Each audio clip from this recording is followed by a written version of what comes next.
14 e 16. E como Moisés no deserto levantou a serpente de bronze numa estaca, também é necessário que o Filho do Homem seja levantado para que todo que nele crer tenha a vida eterna.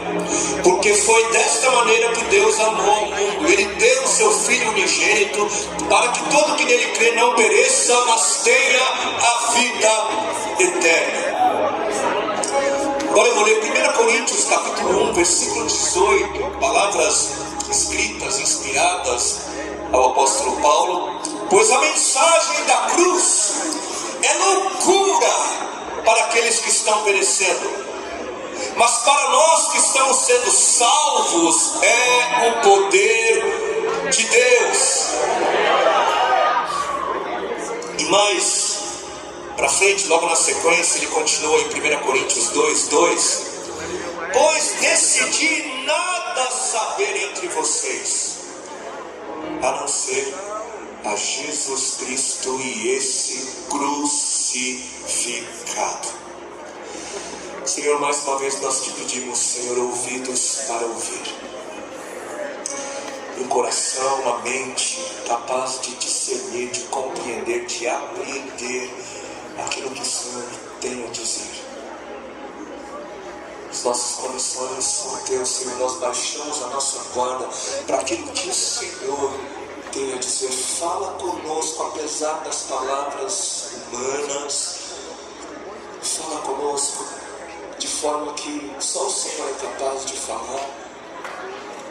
E assim faz algo novo. E assim traga, Senhor, vida, esperança. Arranque dos nossos olhos, Senhor, as vendas que nos cegam, para que nós possamos ver a beleza do seu caráter, dos teus planos, da tua vontade. E assim nós oramos em teu nome, Senhor Jesus. Amém. Amém. Amém.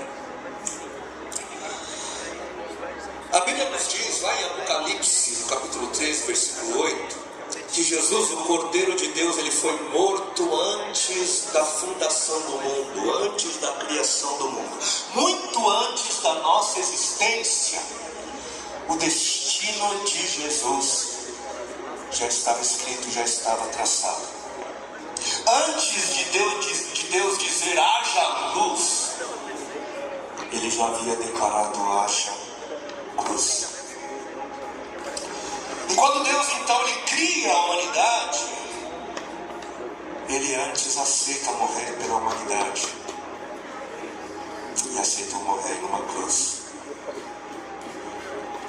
E nós percebemos, a gente percebe lá em Gênesis, de Gênesis a Apocalipse, na verdade, nós percebemos que a cruz é o grande pano de fundo, de toda a história bíblica, de Gênesis a Apocalipse. Toda a narrativa ela é unida pela cruz. Deus não desiste da humanidade, de Gênesis a Apocalipse, por causa da cruz. O amor de Deus é provado na cruz. O grande clímax do Antigo Testamento esperado, se cumpre no Novo, quando aquele que esperava o seu momento de salvar a humanidade, que se perdeu, morre em uma cruz.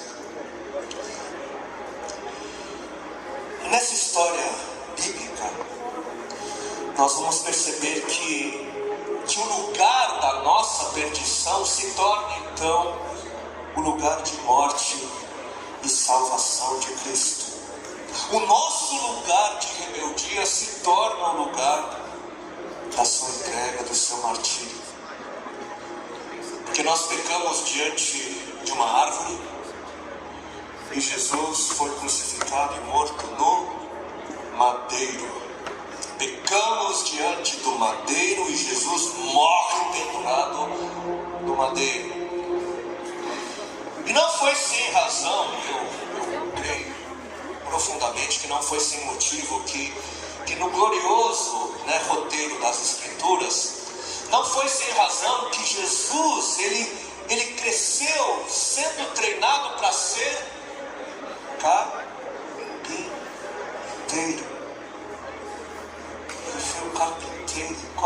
principal material usado que faz um carpinteiro ser carpinteiro? Madeira. Desde pequeno, então, Jesus, o Senhor, ele teria aprendido a lidar com aquilo que seria a razão da sua encarnação. É sempre diante dele, sempre sendo lembrado da sua vocação, sempre sendo lembrado do seu chamado, a razão pela qual ele havia vindo ao mundo. O madeiro, a cruz. E a cruz é algo que precisa sempre estar diante de nós, precisa estar diante dos nossos pensamentos. Precisamos ser constantemente lembrados também, porque não é à toa que aquilo que nos faz diferentes é a cruz. Não é à toa que no topo de uma estrutura, no topo de um prédio onde as igrejas se reúnem, geralmente nós vemos o quê? Uma cruz.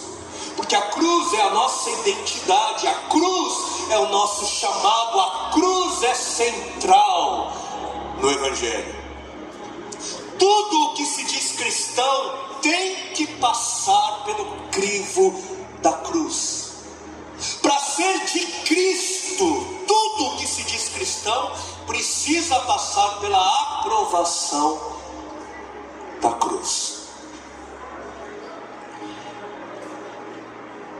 Se alguém quiser me acompanhar, me seguir, negue-se a si mesmo, tome diariamente a sua cruz e siga-me, disse o Senhor. O apóstolo Paulo, na carta que nós acabamos de ler aos Coríntios, ele disse o quê? Eu decidi nada saber. Decido nada saber a não ser a Jesus e este crucificado. A cruz é central, é fundamental na fé em Cristo e é de vital importância nós termos a cruz como referência nas nossas vidas. E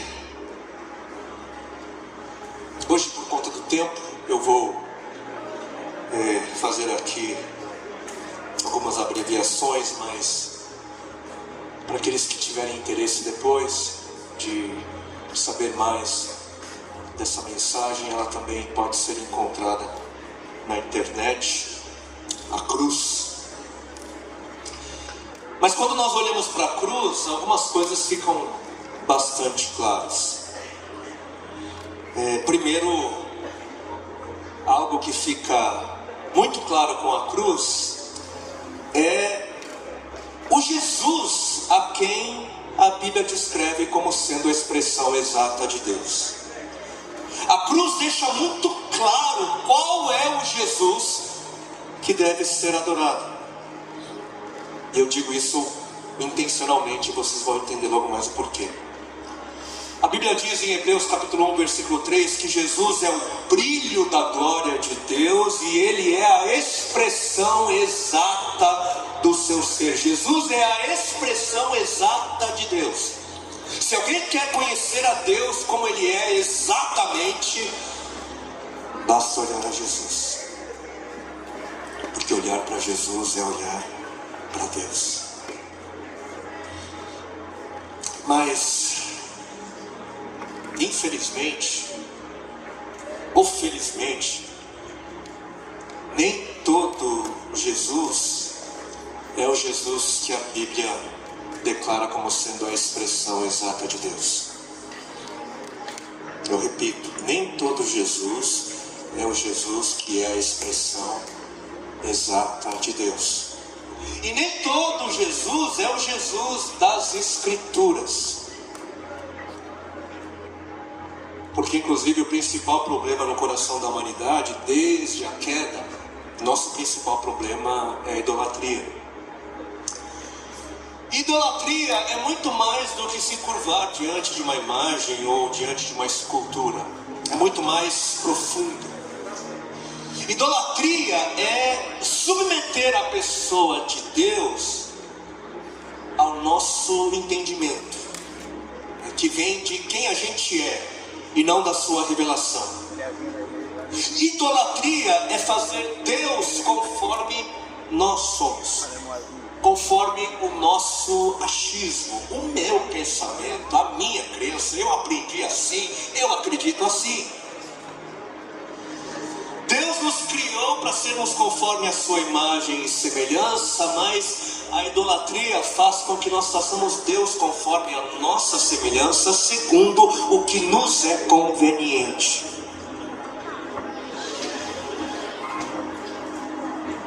Tem bastante gente que entende que idolatria é considerar outros deuses além do Deus de Israel.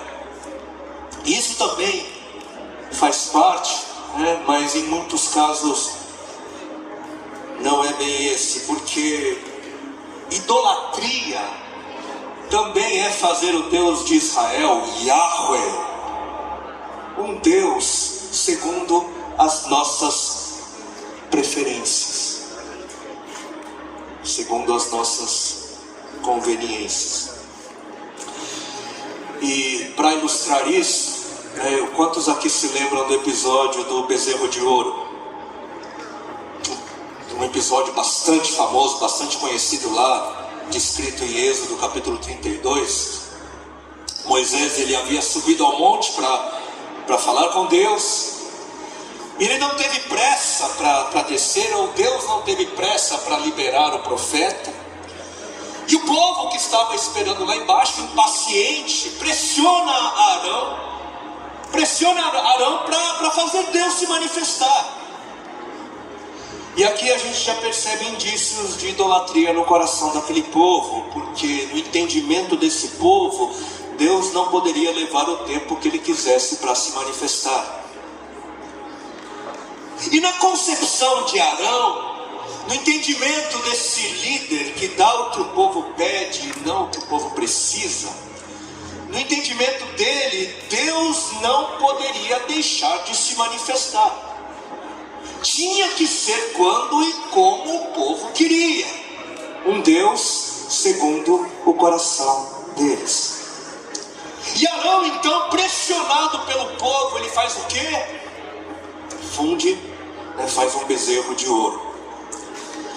E quando nós vamos para o texto em português, a gente não percebe algumas coisas, mas no hebraico, na língua original do livro de Êxodo, do Antigo Testamento, a gente percebe algumas coisas um pouco melhor.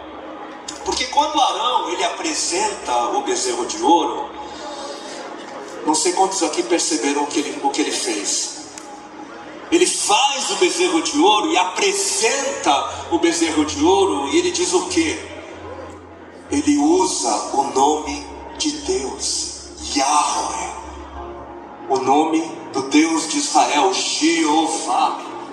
Arão ele fez um bezerro dourado e não disse que era um outro Deus, mas ele disse o quê? Ele fez o bezerro e disse: eis Yahweh, eis o Senhor.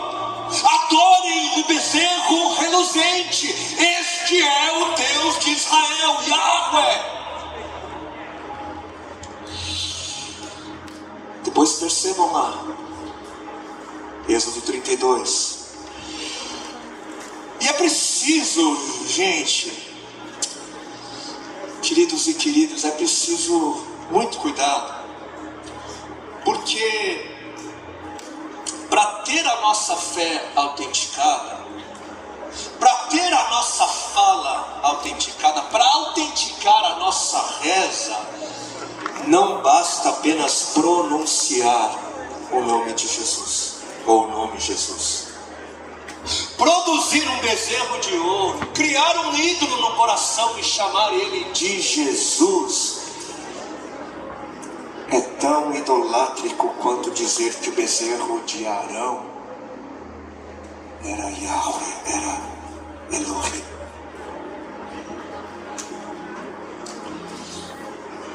Idolatria é viver conforme um outro Jesus e dizer que esse Jesus conveniente é Deus.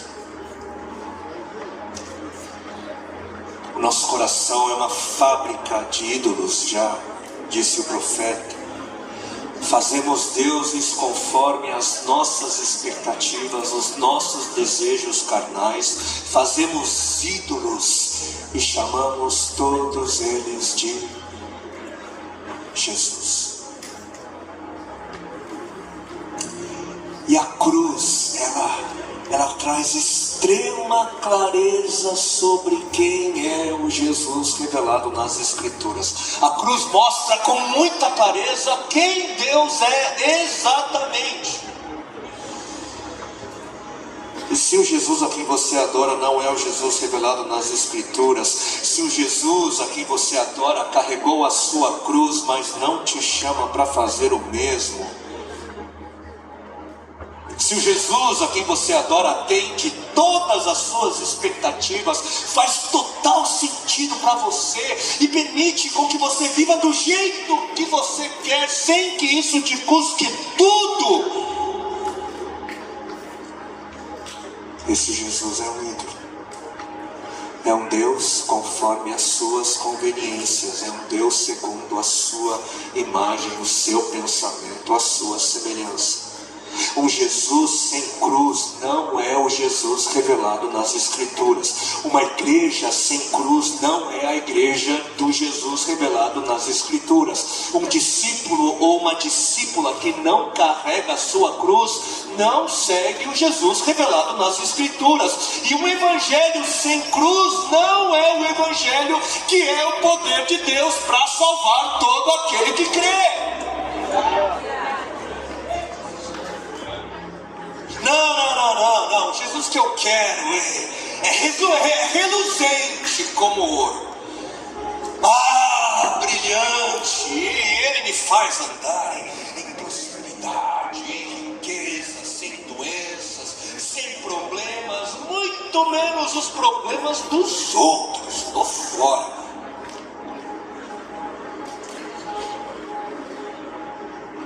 Vamos fazer o seguinte, agora Mamon. Agora você é Jesus. Mamon é um nome muito feio. Eu vou te chamar de Jesus.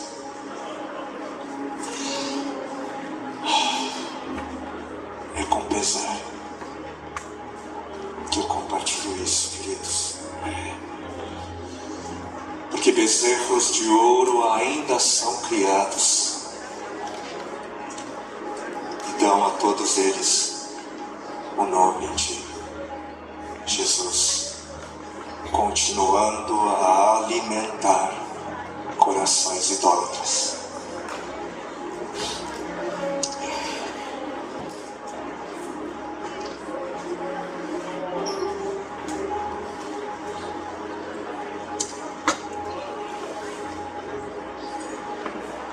Vocês aguentam ainda mais um pouquinho? Agora a gente vai para um aspecto mais positivo, sobre uma clareza que a cruz ela traz para a gente. Porque a cruz ela deixa muito claro que não existe dor humana que Jesus, que Deus não conheça. O Jesus segundo a imagem exata de Deus é o Jesus que experimentou todas as nossas dores.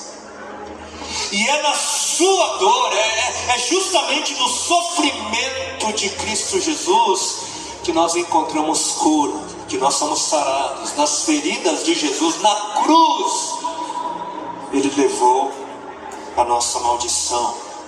Jesus se fez maldito para receber sobre Ele mesmo toda a consequência da nossa rebelião.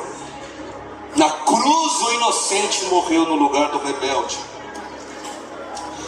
E o apóstolo João, no texto que nós lemos há pouco, ali em João 3,14, ele fez algo bastante interessante. Ele comparou a imagem da serpente que foi pendurada e levantada no madeiro no Antigo Testamento. Ele compara aquela serpente que foi levantada com Jesus.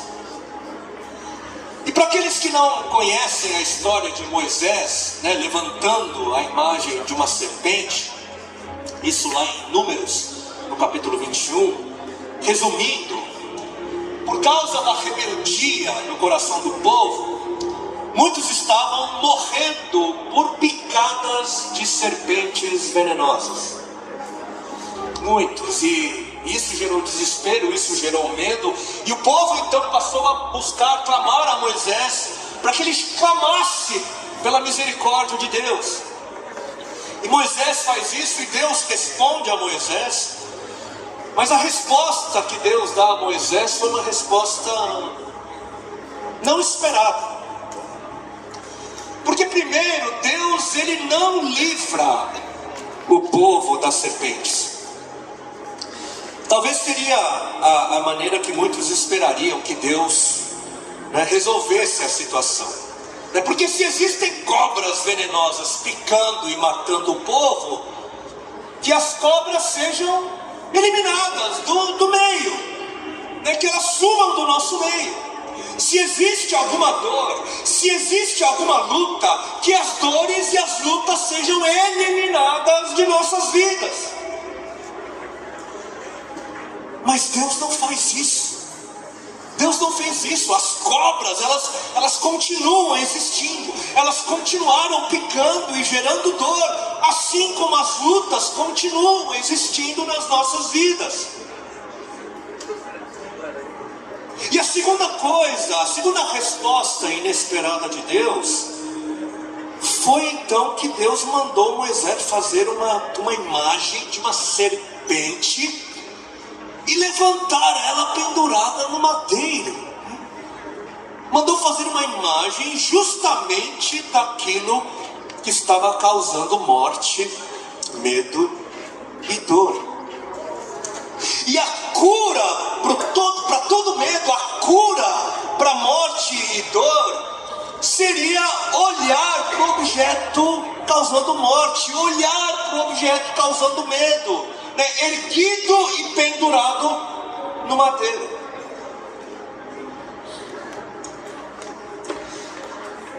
Eu não sei quantos da área da psicologia, da psicoterapia a gente tem aqui, mas existe um entendimento na psicoterapia, um fundamento na verdade, que vai dizer que quando nós olhamos para aquilo que mais tememos, nós vamos sendo sarados desse medo.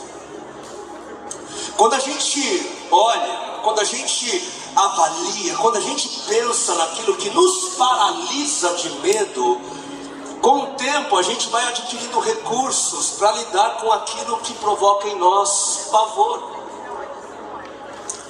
Tanto é que um tratamento clássico para o medo é voluntariamente se expor. É voluntariamente olhar para aquilo que mais nos assusta, que nos paralisa, que nos mata. Encare aquilo que te dá mais medo voluntariamente e se torne mais corajoso. Encare o medo e seja livre. É um tratamento tradicional. E nesse episódio das serpentes venenosas, Deus ele não livra as pessoas das cobras. Deus não faz com que as pessoas deixem de ser picadas e envenenadas. Ou seja, Deus não tira do meio do povo aquilo que estava trazendo morte, medo, dor. Muito pelo contrário, Deus faz com que o povo encare o objeto do medo, o objeto do terror, da morte. A cura do medo estava no encarar, a cura estava no olhar para a imagem do medo. E quando a gente olha para Jesus levantado e pendurado no madeiro, o que é que a gente vê? O que é que a história bíblica permite que nós vejamos? Quando nós avaliamos a cruz, quando nós pensamos na cruz, quando nós, como o apóstolo Paulo dizemos, decidimos nada saber, a não ser a Cristo Jesus e este crucificado, o que é que nós percebemos, o que é que nós vemos? Quando nós olhamos para o maldito pendurado no madeiro, a gente encara a soma de todos os medos. Quando nós olhamos para aquele que se tornou maldito no nosso lugar, a gente vê todos os terrores e outros inimagináveis. O que a gente vê quando a gente olha para a cruz? A gente vê fraqueza, vulnerabilidade, humilhação, vergonha. E o que mais? A gente vê dor excruciante. A dor de cruz era tão terrível que foi necessário inventar uma palavra para descrever esse tipo de dor. Excruciante, uma morte lenta e terrível, aperfeiçoada para ser a mais terrível. E o que mais a gente vê? A cruz, ela vem para interromper a vida no seu auge. Jesus era jovem, ele não tinha experimentado matrimônio, não viveu a paternidade, não teve netos. E o que mais? Na cruz a gente vê traição, traição por parte daqueles que eram tão amados. Eu não sei quantos aqui já foram traídos por quem tanto amaram. E o que mais? Na cruz a gente vê a angústia de uma mãe, a angústia de irmãos, de amigos que completamente impotentes assistem à morte e à destruição do filho, do irmão, do amigo, do mestre. E o que mais?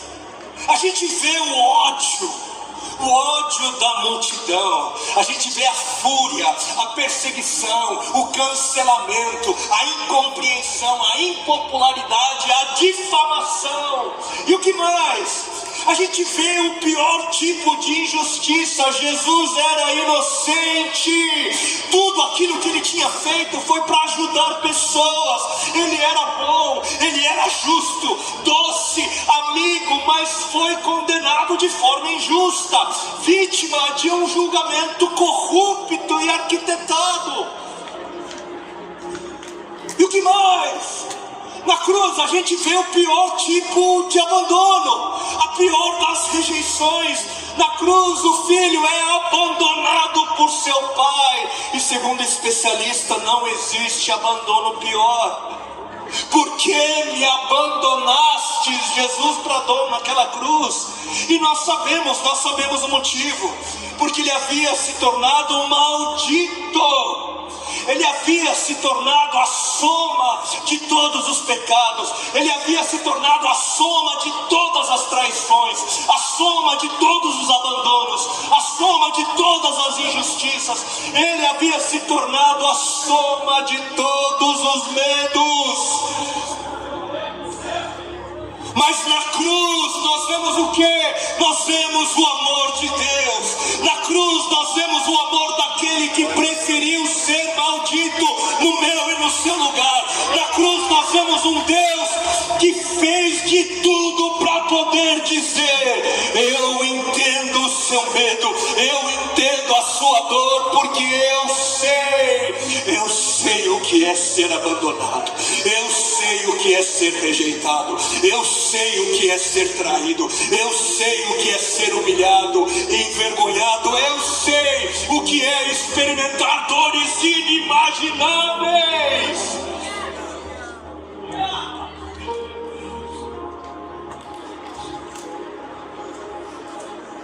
Eu te entendo, filho. Eu te entendo, filha. Eu entendo a sua dor. Sofri por você e sofro com você. E se eu te chamo a olhar para aquele pendurado no madeiro, é porque antes de te formar, eu também te vi. Antes de te descer no útero da sua mãe, eu também olhei para você, e quando eu te vi, eu te amei. Eu te amei. Mas quando eu te vi no mesmo madeiro. Eu te vi maldito, eu te vi maldita, perdido, perdida, só, abandonada, caminhando rumo à morte. Mas entre te ver morrendo entre ver você morrendo e me ver morrendo, eu preferi morrer.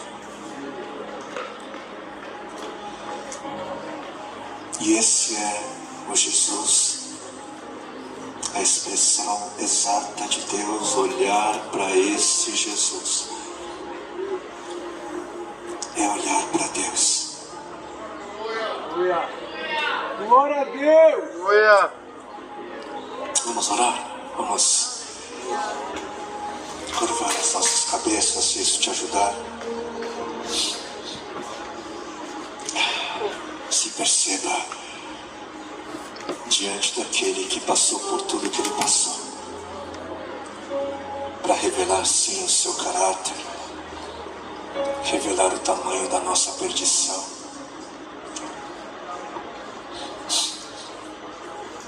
Mas Jesus não poderia ter morrido simplesmente. Ele não poderia ter chamado toda a multidão e pulado da parte mais alta do templo e dito: eu morro por vocês.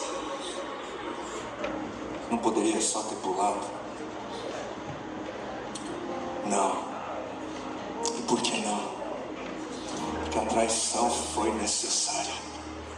A humilhação foi necessária. O julgamento corrupto, o abandono da parte de todos, inclusive da parte de Deus Pai e do Espírito Santo, o medo, a tortura, a morte agonizante, escandalosa e louca, tudo foi necessário. Porque essa é a soma de todos os males que a nossa rebeldia trouxe para dentro da nossa existência. Quando nós escolhemos ser seres autônomos, independentes, quando nós escolhemos ser como Deus, como aqueles que definem o que é o bem e o que é o mal, a idolatria do nosso coração trouxe para a nossa história o resultado de ter uma outra referência, um outro Deus. E a cura para os nossos males, a cura veio quando Jesus assumiu toda a maldição para si. Jesus tomou para si toda a consequência da nossa idolatria. A salvação, a vida, a esperança vem de nós olharmos e confiarmos em Jesus pendurado naquele madeiro, no meu e no seu lugar.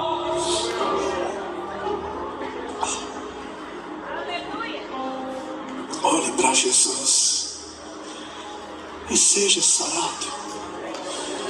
Olhe para Jesus e seja curado. Olhe para Jesus, não tire os seus olhos de Jesus e receba coragem. Receba ânimo. Perca o medo.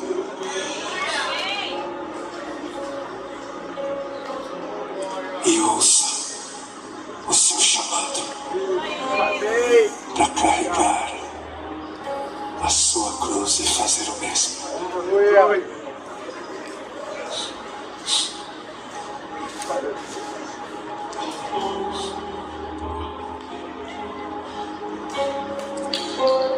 Senhor, quando as pessoas buscavam te ouvir,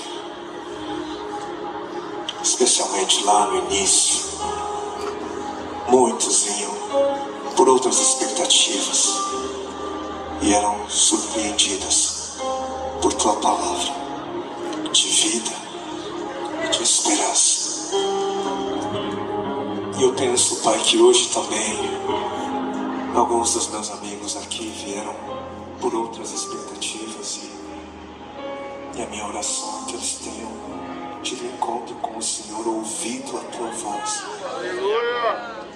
Para que a vida deles passe a ser alinhadas com a sua. Só o Senhor, Pai, só o Senhor para nos libertar de todo medo, só o Senhor para nos curar, só o Senhor para nos fazer novos, só o Senhor para mudar a nossa história, só o Senhor para que a partir daqui vivamos uma nova história, só o Senhor, só o teu poder, só a cruz. E só aquele que não permaneceu morto naquela cruz, mas ressurgiu, ressuscitou, só no seu poder, só nessa realidade gloriosa, podemos viver com leveza, crendo no amanhã, em expectativa, em esperança.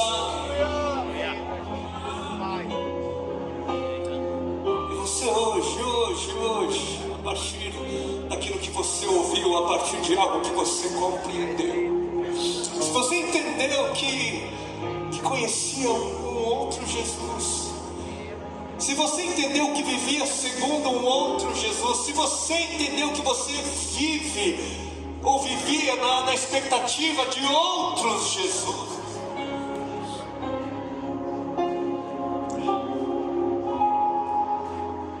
aquele que é a expressão exata de Deus, Senhor Jesus, te chama hoje.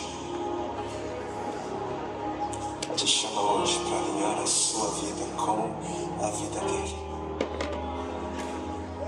O seu fardo é suave, o seu jugo é leve, a sua vontade é boa, perfeita e agradável.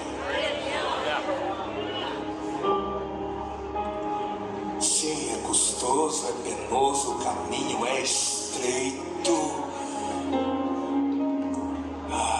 Mas assim como bastou para o Filho, assim como bastou para o apóstolo Paulo, a sua graça nos basta. E vai valer, vai valer, vai valer. Quando o grande dia chegar, nós haveremos de cantar, nós haveremos de bradar. Valeu, valeu, valeu, valeu.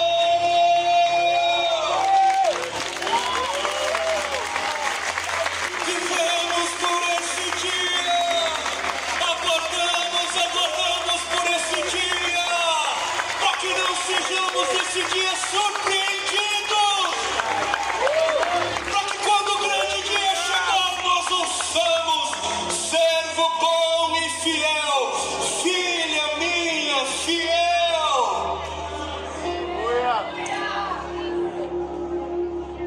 Vocês foram fiel no pouco, sobre muito. Venham, venham, venham, venham.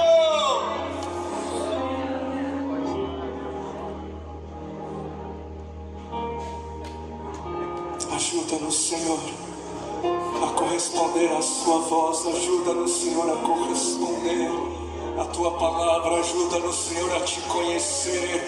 Que caiam, que sejam derrubados todos os ídolos, destronados. E de Jesus, o Rei da Glória. Aleluia!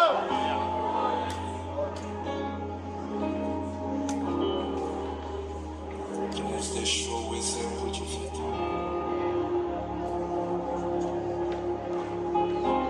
Seja claro sobre nós, para a glória de Jesus. E assim,